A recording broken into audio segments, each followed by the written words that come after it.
healthy aggression is only part of what may be stuck within the body. If someone has had a terrifying experience, which has perhaps caused them to freeze and shut down as opposed to being able to take action and fight or flight, then there can be any number of incomplete sort of responses to that.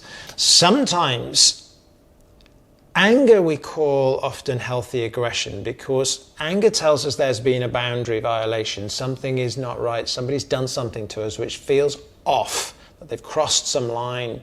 Yeah, and now there is a perspective on this. It was interesting, I was talking with a patient only yesterday.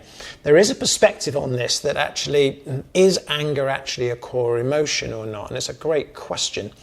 Often what happens when we work with anger and we allow it to come through is behind it is another emotion, often sadness, some kind of shame or hurt, yeah, that comes through sometimes when we get anger. If you think about it yourself, if you get angry or defensive yourself, it's because perhaps your partner said something which has hurt you or feels like they've disrespected you in some way. So we put out a kind of often a sort of a line in the sand. Now that can be an unhealthy aggression, it becomes very argumentative, or it can be something that just goes, okay, hey listen, please can you stop that?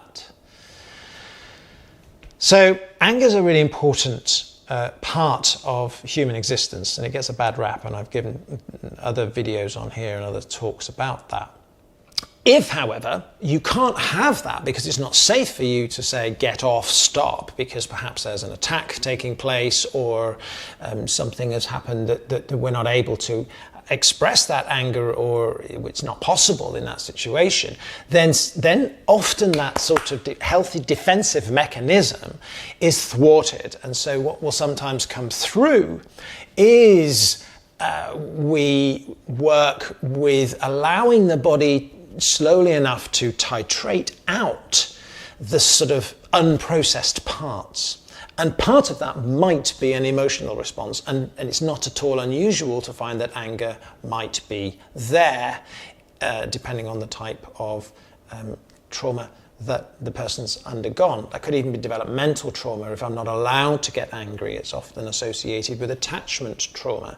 We need that healthy aggression to know that we're safe to get cross with our parents when we're 2 and still feel safe and loved, and not abandoned, shamed, hit or something else. Well, that can thwart in our healthy boundary aggression and lead to people pleasing, for example. So sometimes, yes, we are working at helping people find the charge that is a healthy aggression, right, that allows them not to people please and then not get their own needs met and to actually be healthy. So sometimes, yes, we are allowing a completion of a process of something that was stuck.